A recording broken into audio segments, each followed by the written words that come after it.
Bonjour à toutes et tous. Je m'appelle donc Florent Chenu. Je suis chercheur dans le service d'analyse des systèmes et des pratiques d'enseignement de l'Université de Liège.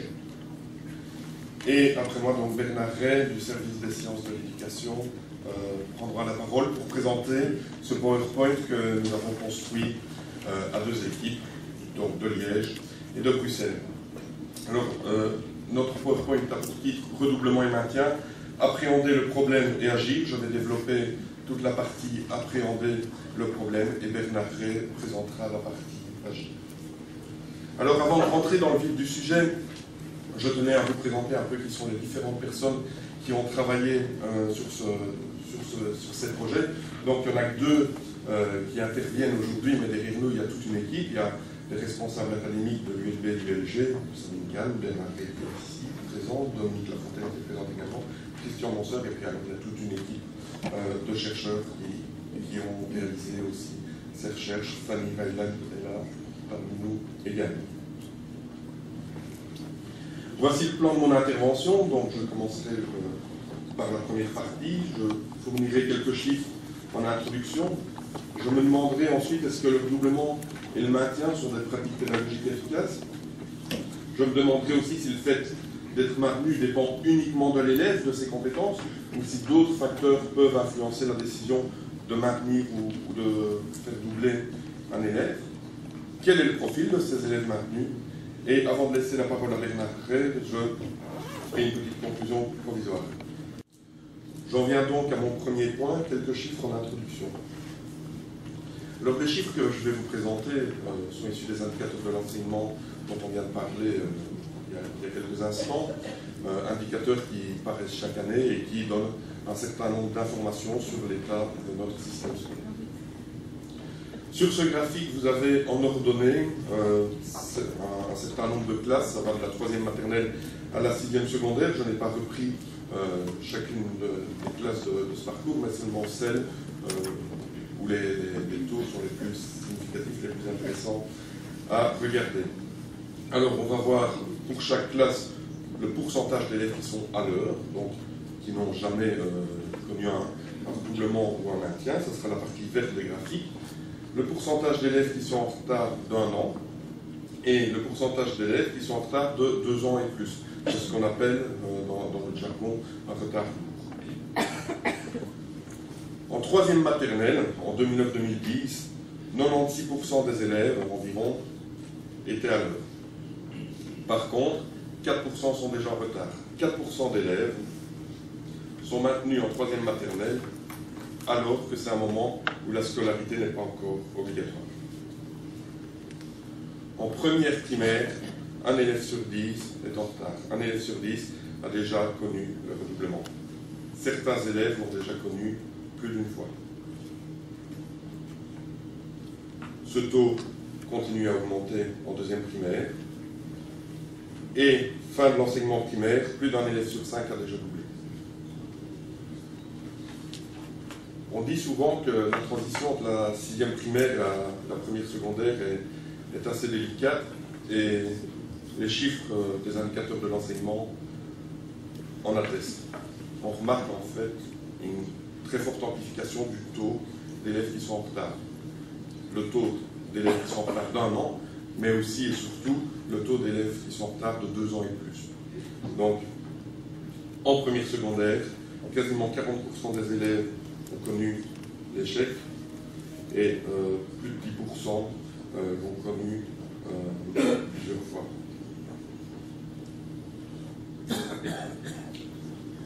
En 3e secondaire, on a passé la barre des 50%. En 3e secondaire, un élève sur 2 a connu le redoublement. Un élève sur 5 l'a connu plus d'une fois. Et enfin, en 6e secondaire, parmi les élèves qui n'ont pas quitté le système éducatif, parmi ceux qui sont encore dans les statistiques, on a quasiment 60% d'élèves qui ont connu le redoublement. On peut donc dire qu'en Fédération Wallonie-Bruxelles, un Belge sur 2, on est sûr qu'au moins un Belge sur 2, dans sa scolarité, connaît au moins une fois le redoublement. Alors une question intéressante à se poser, c'est est-ce que ce recours fréquent à la pratique du redoublement Est-ce que c'est une spécificité de notre système éducatif ou est-ce que c'est quelque chose qu'on retrouve ailleurs? Pour répondre à cette question, je suis allé chercher une donnée PISA de 2009. Vous savez, PISA teste les élèves de 15 ans et quand on réalise ces tests, c'est l'occasion aussi de leur poser toute une série de questions, notamment par rapport à leur parcours scolaire. On a demandé aux élèves de 15 ans, est-ce que tu as déjà doublé dans ton parcours scolaire, en primaire ou en secondaire? On a demandé ça en Belgique, mais on l'a aussi demandé dans tous les pays membres de l'OCDE. Et donc, pour chaque pays membre de l'OCDE, on a le pourcentage d'élèves de 15 ans qui disent avoir déjà doublé. Il y a une série de pays où ce pourcentage d'élèves de 15 ans se situe entre 30 et 40%. On a la France, l'Espagne, le Portugal, la Belgique, le Luxembourg. En Belgique, 34,9% des élèves de 15 ans indiquent avoir déjà doublé.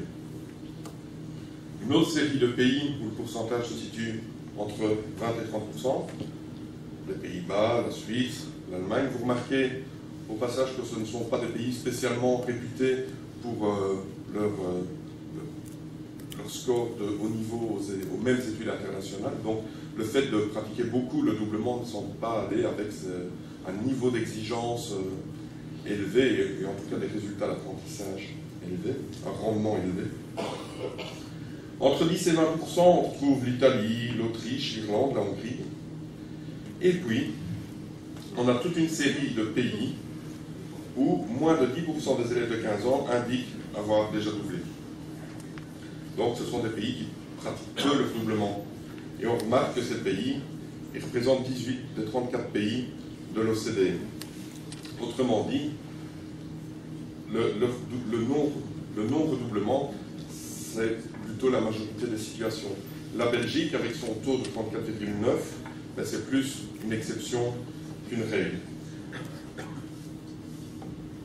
La moyenne de l'OCDE, elle est de 13%.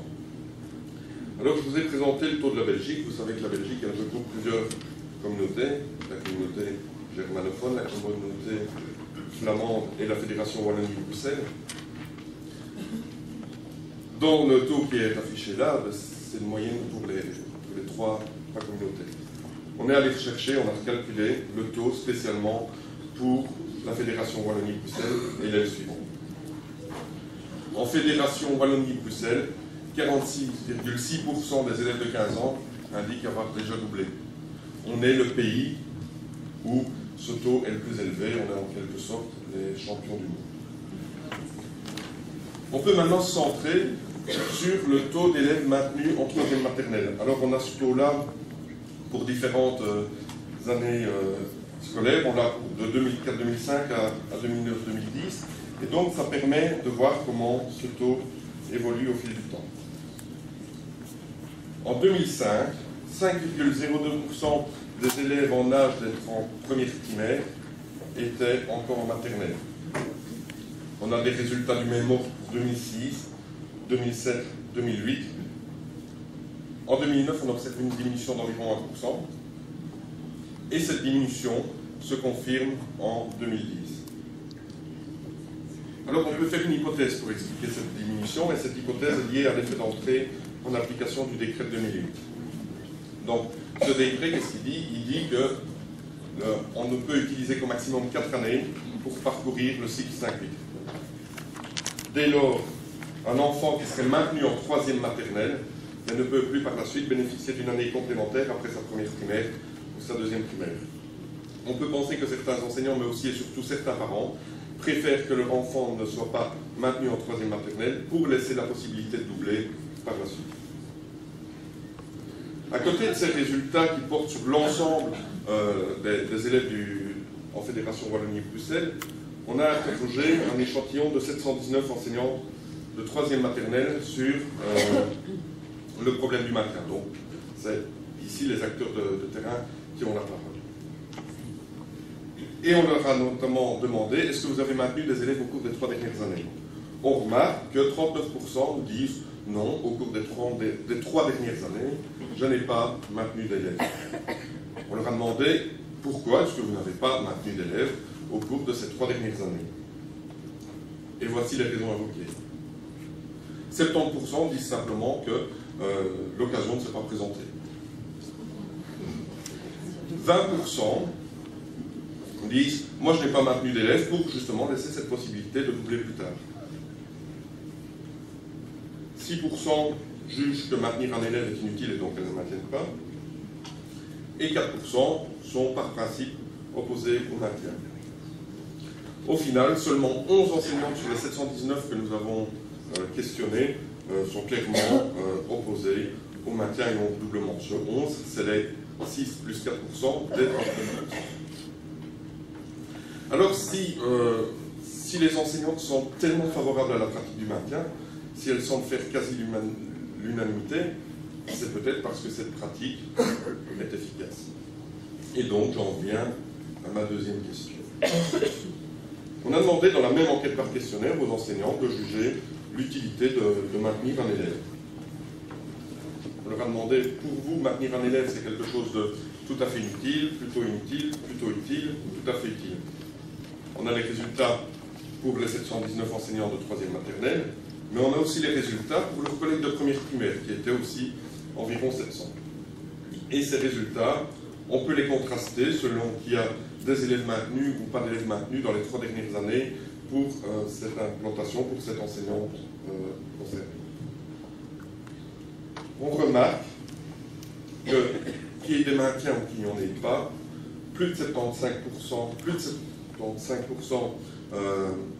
des enseignants de 3e maternelle considèrent que maintenir un élève est quelque chose d'utile. Dans les implantations pour les enseignantes qui ont maintenu dans les 3 dernières années, il y a un taux plus haut de personnes qui disent que le maintien est une pratique tout à fait utile. Les résultats pour la première primaire, ils sont similaires. Donc on a 70 voire 80% d'enseignants de première primaire qui considèrent le maintien comme une pratique utile.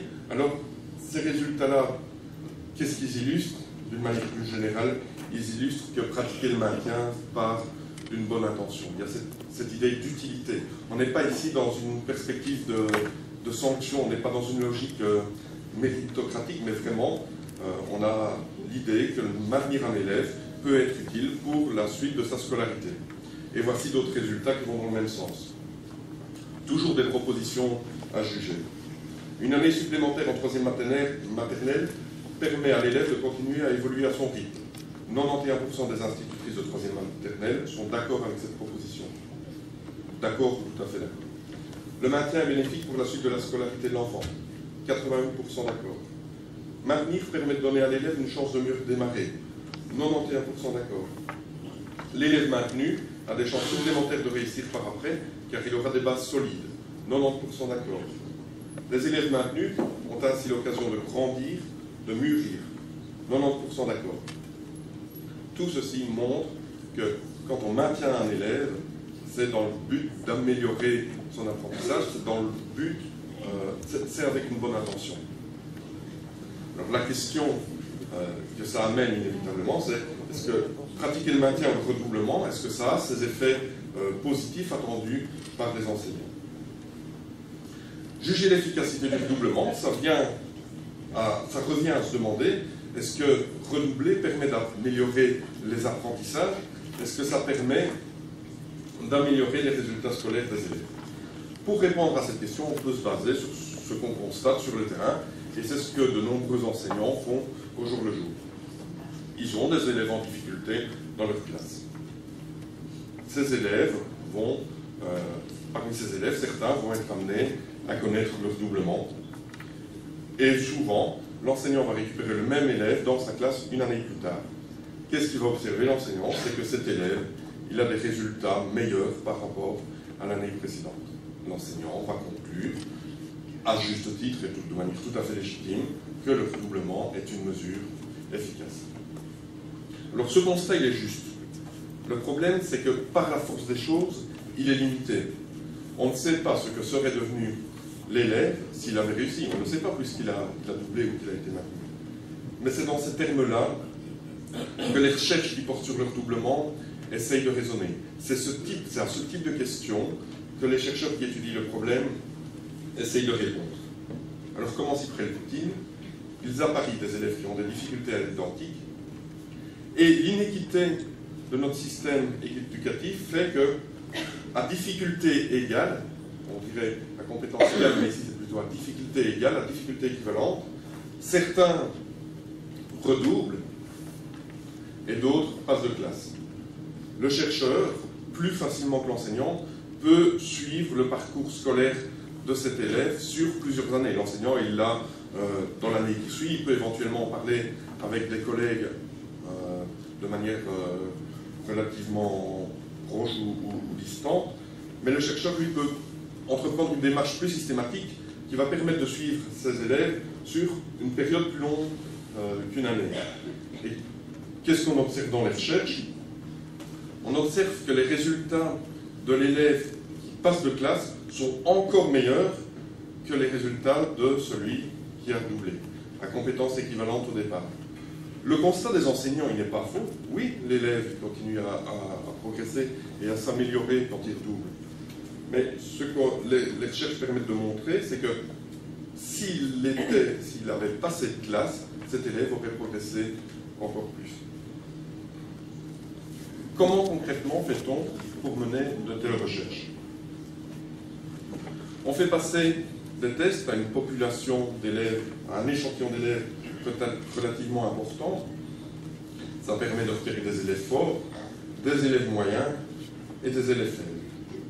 Comme je vous l'ai dit, ces élèves, forts, moyens et faibles, on va les suivre sur une période plus ou moins longue, à l'aide de tests. Alors cette période, ça peut être quelques mois, mais ça peut être aussi plusieurs années d'une scolarité, comme c'est le cas ici. Donc avec ces épreuves externes, on va suivre les élèves, et on va remarquer que ceux qui étaient forts vont continuer à progresser. Les moyens vont continuer aussi à progresser. Les faibles qui passent de classe vont progresser aussi. Ils ne vont pas rattraper les moyens pour autant, mais ils vont continuer à progresser. Et ceux qui ont doublé vont progresser aussi, comme les enseignants le constatent dans la classe, mais ils vont moins progresser que les faibles qui avaient les mêmes difficultés et qui, eux, ont passé de classe. Il y a un écart qui reste important entre les deux types d'études. Un exemple concret, l'étude de Seibel, c'est un inspecteur français qui a fait passer un test en 1984 à 1100 élèves de l'enseignement primaire. Alors avant de la présenter, quelques mots sur la notion d'étude quasi expérimentale.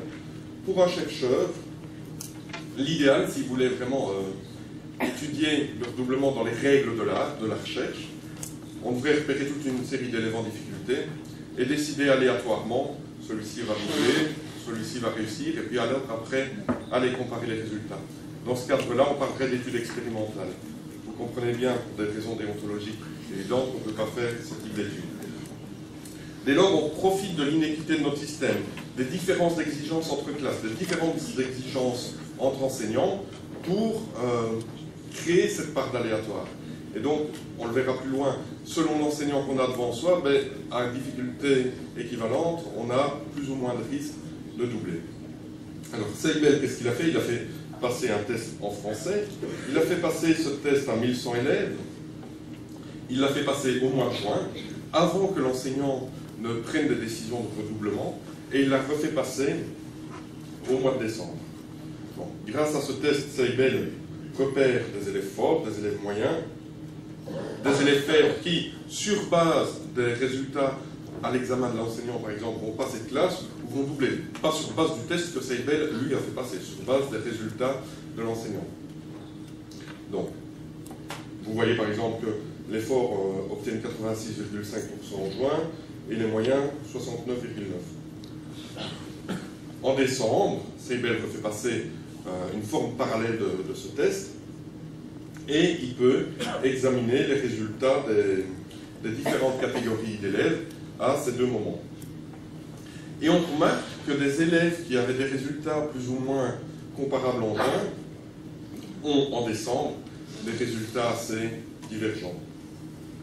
Les faibles qui doublent, ils progressent de 4%. Mais les faibles qui passent de classe, eux, progressent de 17%. Ils ne rattrapent pas les moyens, ils n'arrivent pas à avoir la même moyenne que les élèves catégorisés moyens, mais ils progressent beaucoup plus que s'ils avaient doublé. Streibel a fait le même type d'études en mathématiques et il obtient aussi le même type de résultats. Là où les résultats étaient relativement comparables en juin, ils sont assez différents en décembre. Cette étude-là, elle date de 84. Depuis, il y en a d'autres qui ont été faites.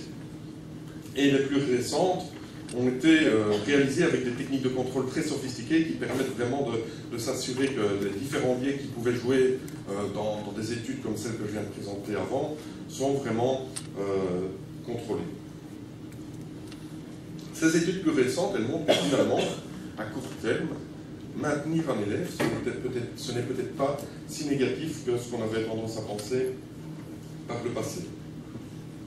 Dans quelques cas, maintenir ou faire redoubler un élève tôt dans sa scolarité, ça pourrait être légèrement positif pour 1 ou 2 ans.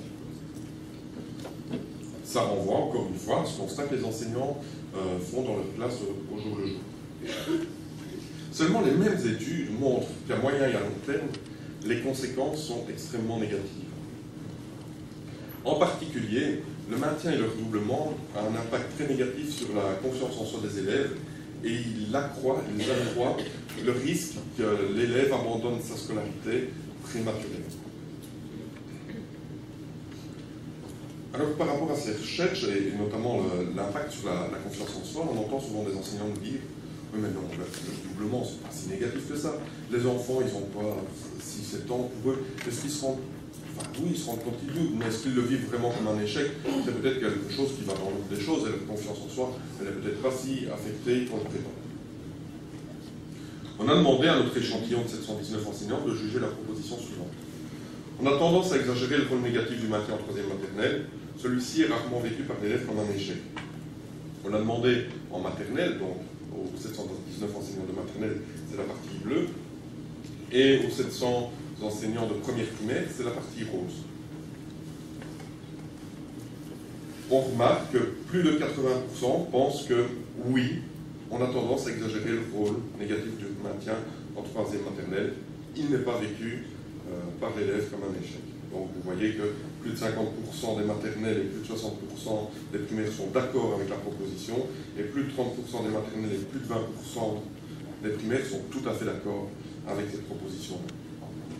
Résultats qui vont dans le même sens, l'enfant maintenu perd confiance en lui. Là aussi, c'est une proposition qu'on a demandé aux enseignants de 3e maternelle et aux enseignants de première primaire de juger. Et on remarque que plus de 90% pensent que non, l'enfant qui est maintenu ne perd pas confiance en lui.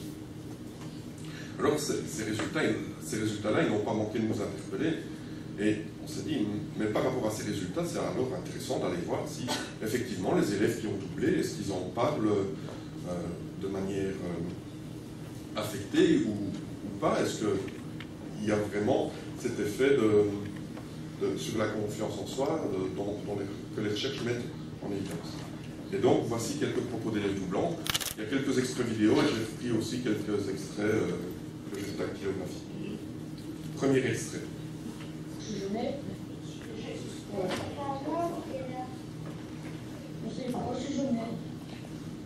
on se moquait de moi que je suis belle.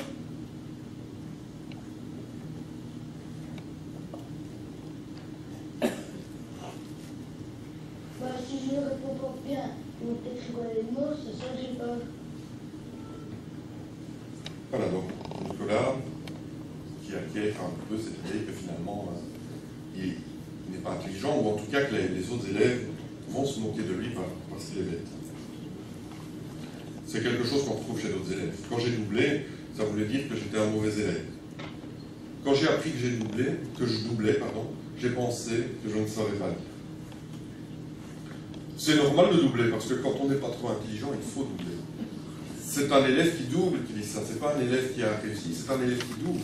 Et donc, ce manque d'intelligence qui va de pair avec le doublement, ça semble bien être une réalité pour ces élèves-là qui ont doublé. J'ai redoublé ma première année, je me suis senti un peu faible, parce que les autres, ils se moquaient de moi, ils me disaient « Ah, tu as doublé ». Deuxième extrait.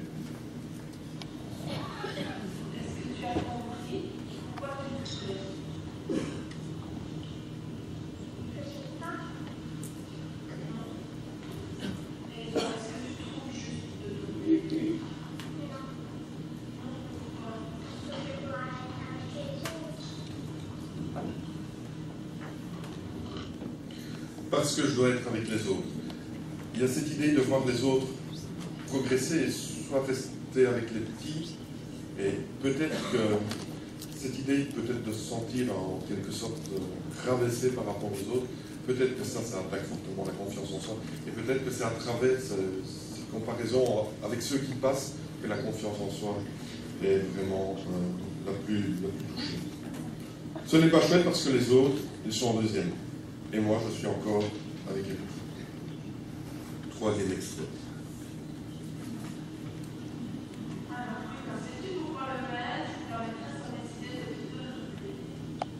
Parce que je changeais tout le temps d'école et j'avais des petits problèmes. Les problèmes de calcul et tout ça, j'avais... En fait, ma maman, elle avait divorcé avec mon papa et j'étais fâchée, alors je faisais pas bien le travail. Est-ce que tu as compris pourquoi Parce que je changeais tout le temps d'école. Comment ont réagi tes parents dans cette zone? Sauter fâché. Parce qu'il avait des bons points pour passer, mais j'ai quand même doublé. Parce que j'aurais des bons points pour passer, mais j'ai quand même doublé. Donc visiblement, il ne sait pas pourquoi il double cet enfant. On parle beaucoup de remédiation, et on a déjà rencontré des enseignants qui nous disent mais leur doublement d'une certaine façon, c'est un peu une remédiation, c'est un moyen de revenir sur les difficultés. Pourquoi est-ce que ce n'est pas efficace? Leur doublement, il n'est pas efficace, c'est une mauvaise solution à un vrai problème. C'est une mauvaise solution parce que c'est du prêt à apporter là où il faudrait du sur-mesure. Tout d'abord, c'est une réponse tardive. Parfois, on attend 1 an avant de s'attaquer véritablement aux difficultés de l'élève. Quand on double, on ne refait pas uniquement ce qu'on ne sait pas faire, mais on fait aussi des choses qu'on sait très bien faire par ailleurs. Mais surtout, quand on double, on est replacé dans les conditions de son échec. C'est un peu comme si quelqu'un malade allait voir un médecin, le médecin lui prescrit des antibiotiques, il revient 2 semaines plus tard en disant « ça ne marche pas, je ne vais pas mieux », et le médecin lui prescrit les mêmes antibiotiques. Par ailleurs, l'élève qui double, il développe une image négative de lui-même, ce qu'on appelle, nous, dans notre jargon de chercheur, un sentiment d'incompétence acquise ou une résignation apprise.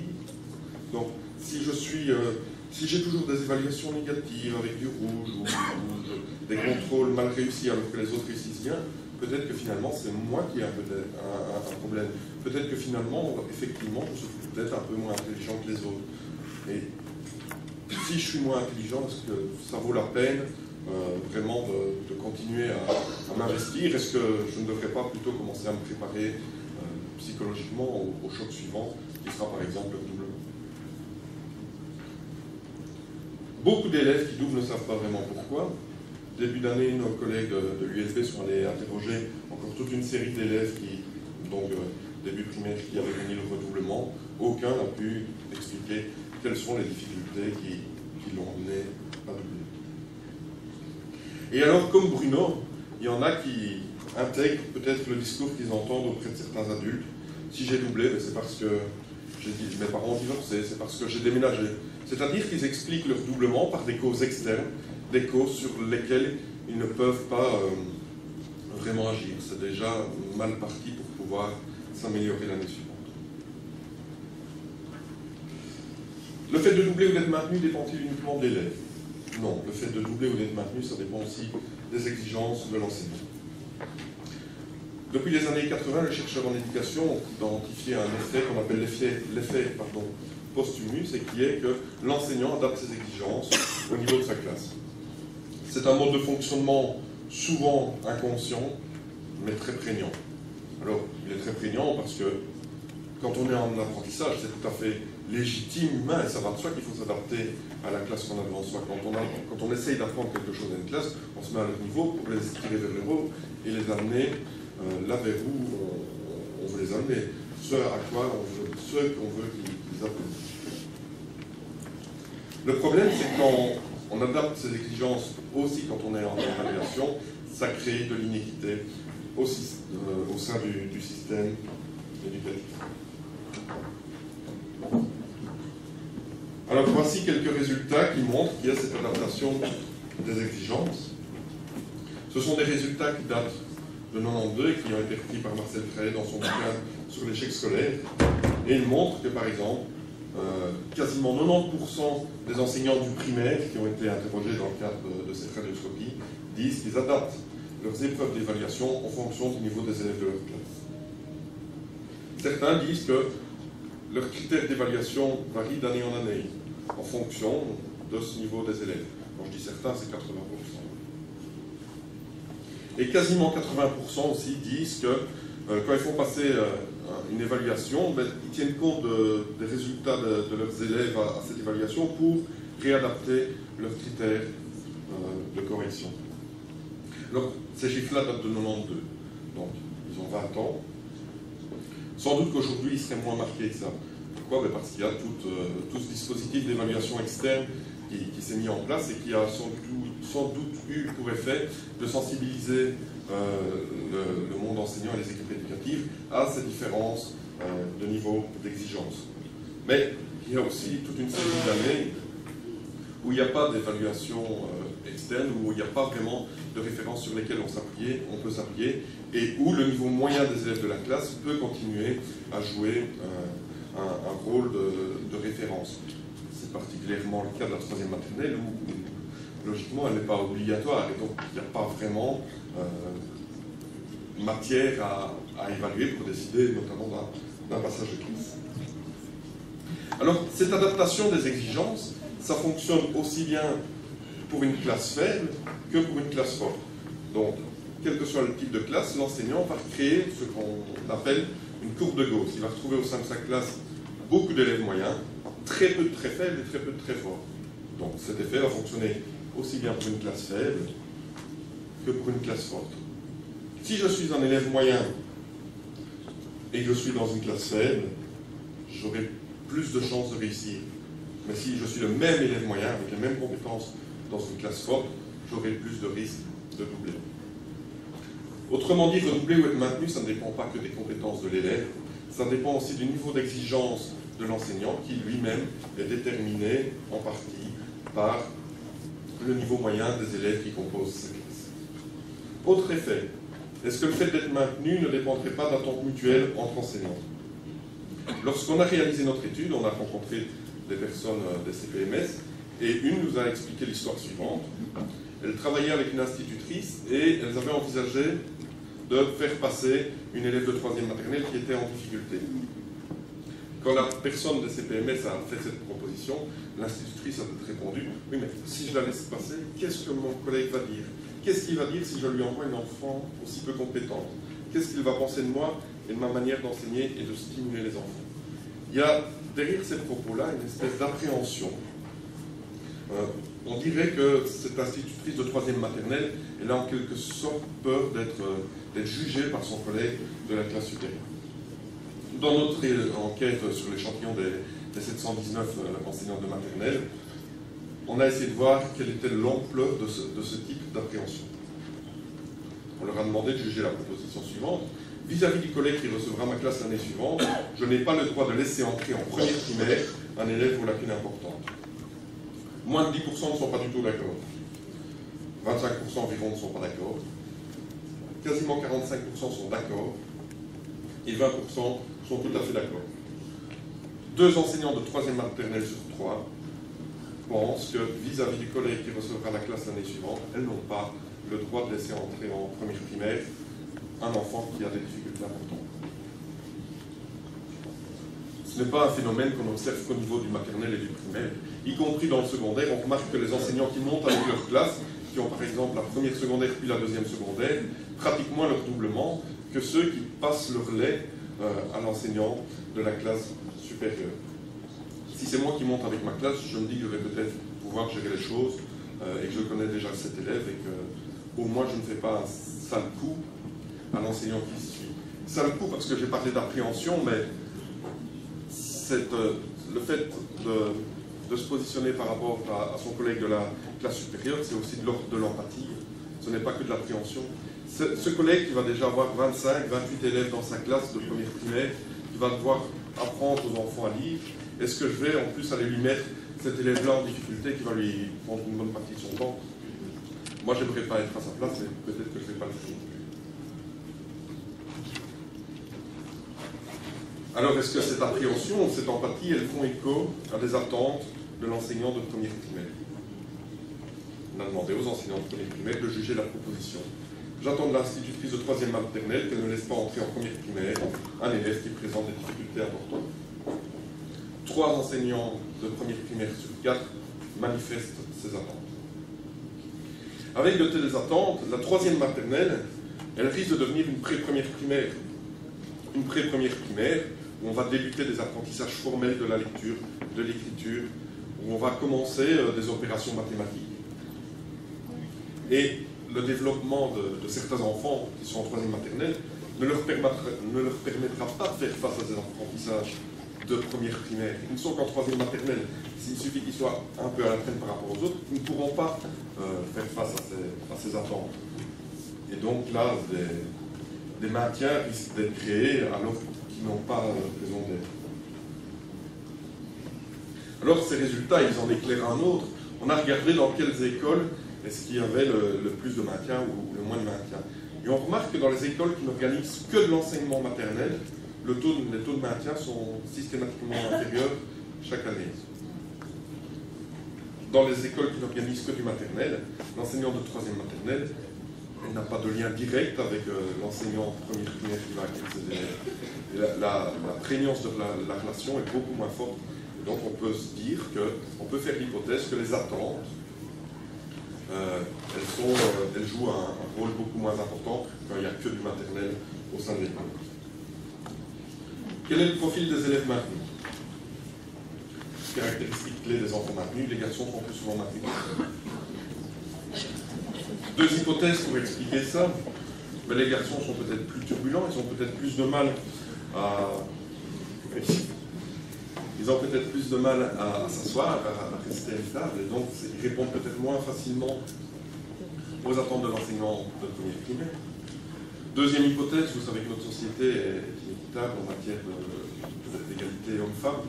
Peu de femmes occupent des postes à responsabilité dans notre société. Il y a moins d'exigences de la société en général à l'encontre des femmes. Il y a une sociologue qui s'appelle Marie Durubelac, dans les années 90, qui a fait l'hypothèse que cette différence d'exigence envers les femmes dans la société, il n'est pas impossible qu'on la retrouve aussi au niveau de l'enseignement. Un garçon qui est turbulent et qu'on n'arrive pas à tenir, non, toi tu restes, tu ne serais pas passé en première primaire. Une petite fille qui est un peu en difficulté, on va lui pardonner, c'est peut-être pas si grave. C'est une hypothèse. C'est une hypothèse.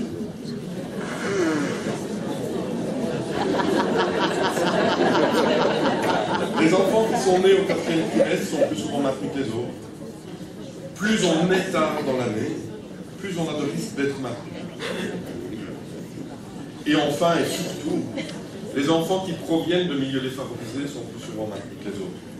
Là encore, on peut faire des hypothèses pour expliquer ça. Peut-être que dans les milieux plus populaires, plus défavorisés, on n'attribue pas assez d'importance à l'école maternelle. Dans ces milieux-là, peut-être qu'on considère que la 3e maternelle, c'est encore l'année où on joue, on n'apprend pas encore vraiment. Et donc, c'est pas tellement important de suivre l'enfant.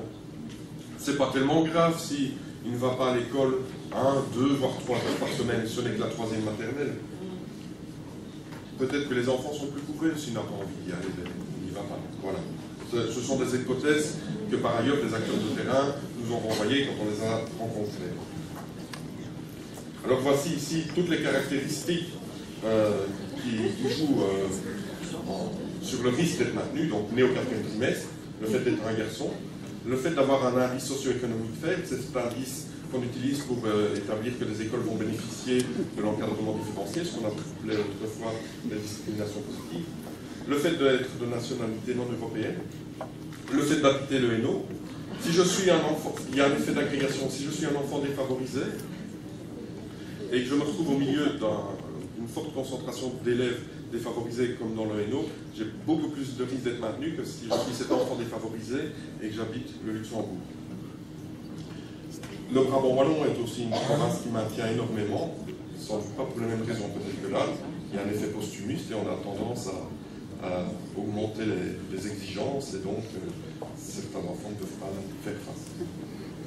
Si je suis dans une petite école où il y a du primaire et où les enseignants se connaissent bien, voire collaborent ensemble, j'ai plus de risque d'être maintenu. Le risque d'être maintenu, si je cumule les 3 premières caractéristiques, il est de 9% contre 4% en moyenne. Si je cumule les 6 premières caractéristiques, mon risque d'être maintenu il est de 19%, alors qu'en moyenne, seulement 4% des élèves de 3e maternelle sont maintenus. On peut faire l'exercice dans l'autre sens. Si je suis né au premier trimestre, si je suis une fille et que je viens d'un milieu très favorisé, mon risque d'être maintenu il est d'1,5%, alors qu'en moyenne, 4% des élèves sont maintenus.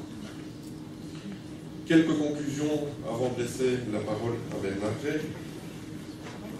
Les systèmes éducatifs qui pratiquent le redoublement comme nous, ils sont peu nombreux. On a vu avec les résultats PISA que c'est chez nous qu'il y a le plus grand taux d'élèves de 15 ans qui indique avoir déjà doublé. Comme je vous l'ai dit d'une manière un peu ironique, mais on est les champions du monde. Les études quasi expérimentales, elles montrent qu'à difficulté équivalente, un élève qui réussit, qui est promu, qui passe de classe, il a de meilleurs résultats qu'un élève qui a les mêmes difficultés et qui lui double. C'est ce qui nous fait dire dans les recherches que le redoublement est une mesure contre-productive. Le redoublement, il a des conséquences négatives sur la confiance en soi et il accroît les risques d'abandon prématuré de la scolarité. Le redoublement, c'est une mauvaise solution à un vrai problème parce que c'est du prêt-à-porter là où il faudrait du sur-mesure. Le fait de redoubler ou d'être maintenu, ça ne dépend pas que de l'élève, ça dépend aussi de l'enseignant, parce que l'enseignant est influencé prend comme référence le niveau moyen des élèves de sa classe, ou prend en compte les attentes plus ou moins implicites du collègue de la classe supérieure. Et enfin, les élèves qui sont le plus maintenus ou qui redoublent le plus, et ils ont un certain profil, ce sont généralement plus souvent des garçons qui viennent de milieux défavorisés et qui sont nés en fin d'année civile. Je vous remercie pour votre attention et je laisse maintenant la parole à Bernard.